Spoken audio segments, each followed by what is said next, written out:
Saturday and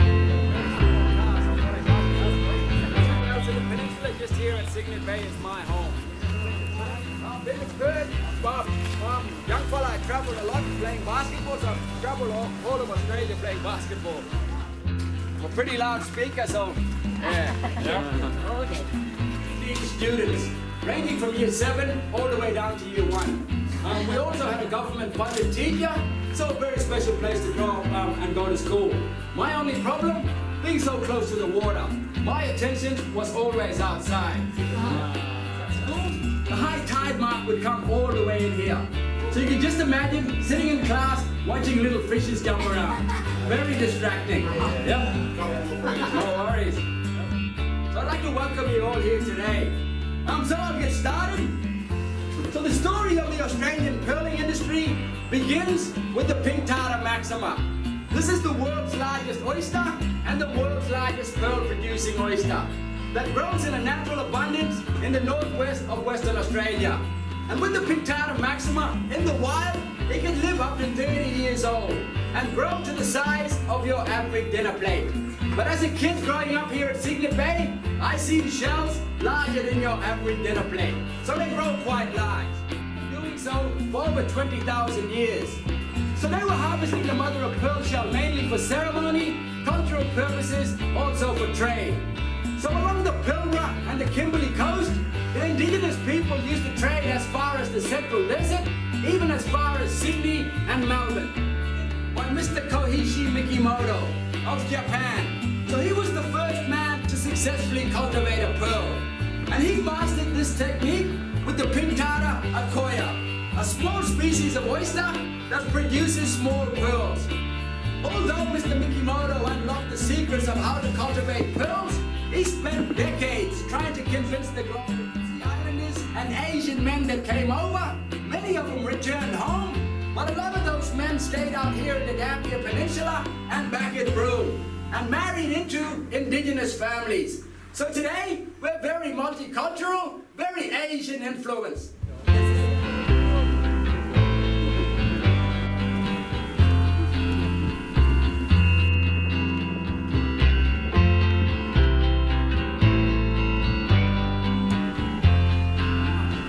Firstly, we have our wild oysters, and we also work with our hatchery oysters. I'll start off with the wild oysters first. So today, we collect our wild oysters from 80 Mile Beach, which is south of Broome. And the pink tartar maxima grows up there in large numbers. Perfect growing conditions for them, 50 to 120 millimeters. At this size and age, it's easily transported from 80 Mile Beach straight back to our farm. And each panel will be suspended 3 to 4 meters underwater, and they will be out there for the next 2 years. Yep. So during those 2 years, each panel, floats and ropes has to be cleaned once a month for the next 2 years. So without giant tides up here and amount of nutrients that comes in every day, the panels become very vulnerable to regrowth. So just around the corner here is one of our cleaning boats. So in the middle of our cleaning boat, we have a big silver machine. That's basically like your big dishwasher. So it sprays high-powered water from the top and bottom. So the pearling team's just getting out there. So the life expectancy of a cultured oyster today, between 12 and 14 years. So once the oyster is done with his pearl-producing life, we would then keep the oyster on the farm either as brood stock or to harvest the pearl meat. So that's our wild oysters. We also work with our hatchery oysters. Our pearling teams would choose our male and female oysters that has proven to be good pearl producers in the past. So just around the corner here is where we keep our breeding tanks. Up to 14 days later, the young larvae become pediviliga. Pediviliga meaning a foot or a foothold. So in the ocean, these young oysters will fall to the sea floor, cling onto a piece of rock, a piece of coral. Because we're in a controlled environment, we can control what they're going to cling onto. So we would place 30 of these rope panels into our breeding tanks. The young pediviligas then got something to cling onto. But whilst we still have them on land, we need to feed them, get them ready to be set out onto our long lines. So in this window just in here, this is where our interns grow our algae. And we receive our algae from the CSIRO in New South Wales. So we get it trucked over and our interns grow more and more algae. 12 to 14 days, give another 40 days, the young pedophilicus become spat. So then our pearling teams needs to get in there, decluster them, put them into individual pockets, ready to be set out onto our long lines. And with these young oysters, they have to be cleaned once a month for the next 3 years. And they haven't even been seeded yet. So it's a long-term investment for the Brown family. So after 3 years out at sea, brought back on land for the first time, seeded, sent back out for another 2 years. An open pink tartar maxima. So the outer lip that you see just in here just helps keep the oyster shut tight and also very fragile. The white bit through here is either called your mother of pearl or nacre.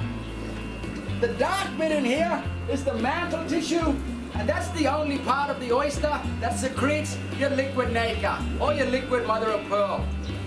The black bit in here is the oyster's gills. The white bit you see just in here is the abductor muscle. Just helps open and close the oyster, also known as pearl meat, and we sell our pearl meat for around $200 a kilo. So another good byproduct. So you get your other organs just in here, your heart, your liver. The white bit you see just in here is called the gonad. And it was Mr. Koichi Mikimoto and Mr. Lyndon Brown in their pearl culturing technique to make an incision into the gonad using the mantle tissue from a donor oyster. So they would select an oyster that secretes a lot of liquid nacre, sacrifice that one. They would then cut out rectangular slits, cut them into small millimeter squares, make an incision into the gonad, placing the nucleus along with the donor mantle tissue. So that's how you produce your cultured pearls. Yep. To find one that's perfectly round, 1 in a billion. 1 in a billion to find one perfectly round. Yep. All good? Yeah. Now my favorite part, I get to show off my backyard. Yeah, good. You guys have a picture of that one? You guys want to come around the corner and just check out our oyster tank and see a lot of our oysters. It's 5 years old. So these are our hatchery oysters, so we're all very excited this year. So we never know what's on the inside, just like a big lucky. Yep. That one. A big one just in here? Perfect one, I got a nice big round thing just in there. So ladies and gentlemen, if you'd like to follow me over just to this wooden table just in here, and I'm not gonna snap open the abductor muscle that I'm gonna kill the oyster. So that's basically how much room the technicians got to work with. Yep. Oh. So very limited amount of room just in there. And as I was showing you on the picture, all of the pearl sac or the gonad sac is done all the way at the back here. So all of their equipment, elongated surgical steel, made by the Japanese. Yep, they're the pearling experts. But as you saw in the film, Mr. Lyndon Brown was experimenting in the early years with plastic. A lot of the times the oyster itself would just reject that plastic nucleus. Because I'm not a technician, I get to kill this oyster today. It's gonna be Terry's afternoon tea. Yep. So all I need to do is just to cut through that abductor muscle, and hopefully we're gonna have a nice pearl in here. Yep. So I cut through that abductor muscle now. He's done with his pearl producing life. So again, beautiful oyster. A little crab just in here. Yep. And that's his home, and nothing we can do about that little crab just in there. So again, ladies and gentlemen, where the pearl sac should have been just in here. Yep, I can feel a pearl in there. No sleight of hands or anything like that. Yep. So I'll release this one for the first time. I'll release this pearl for the first time. So it's just in here. Again. Oh, it's a nice one. Yes, and that's that. Oh. Yep. Unbelievable. Yes. Yeah, That's the backyard that I grew up with. My office today. Yeah, I'm not too sure what the value on that pearl is going to be. I'm going to say between 10. Yeah. Come on back to the gallery for me. Yeah. no worries. Thank you. Eat it straight from the shell, straight out of the shell right now. Yep. Got my trusty little esky here, so I'll come pick this one up later on. 1 or 2 mud crab, come pick up my pearl meat. That's afternoon tea. Wow. All the way back up in here. All the way up in here. As I was saying, I grew up right here. When I was a kid, I'd always try to run away to go swimming. Up here. On lunch breaks, I could cast rods straight out here, catch queenfish, trevally, just straight off the brandy just in here. Yep. So just around the corner here, ladies and gentlemen, is Shenton's Bluff. In the far corner is Skeleton Point.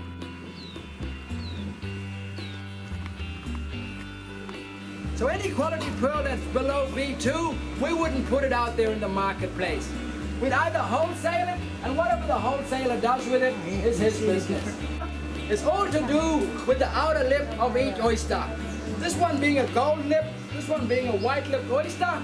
So these are the different type of colors that we would produce here at Cygnet Bay. Sculpted pearls is all about individual taste. All about individual taste. So that's color. Again, with the market today, the market demands that we produce perfectly round pearls. But we are working with a live oyster, and it doesn't always work out that way. So again, on these cards, ladies and gentlemen, from most expensive to least expensive. Yep, so you get your perfectly round pearls, but again, ladies and gentlemen, with all cultured pearls, all about individual taste. Because not everyone likes to have that perfectly round pearl. I really love the organic shapes. Yep, all about individual taste. So just in the last 50 years, the Brown family has been putting aside all their large, irregular keshis. Look at this one now. Need my Michael Jackson gloves? I'm always nervous when I'm holding this one. You can see every color shine through on your cultured pearls. So you get your creamy whites, your golds, your pinks, everything shine through on this one strand of keshi just in here. Yep. Beautiful strand. Starting price in auction, $330,000. Yep. Starting price in auction. Again, beautiful piece. So that's your 19 mil just in here. Hasn't been set on anything just yet. Price on that loose pearl, $60,000. Yep. If you were to purchase something like that, you'll have to tell them to check in the stand as well. You take a check? Yeah. Price on this one, $137. Yep. A 10 mil compared to your 19. Yep. So straight away you can see the difference. Yep. Keshi. Keshi. How do you spell Keshi? I'm not too sure how to spell Keshi, but K-A-C-A. Japanese or definitely Japanese. It's a Japanese word. Poppy seeds. Yep. K-E-I-S? K. Basil. K-E-I. K-E-I-S-H-E. Yep. K-E-I-S-H-E. Keshi. Keshi. Let's Google later. Google later. Google. So they produce the real gold and yellow pearls, but we also get deep gold as well.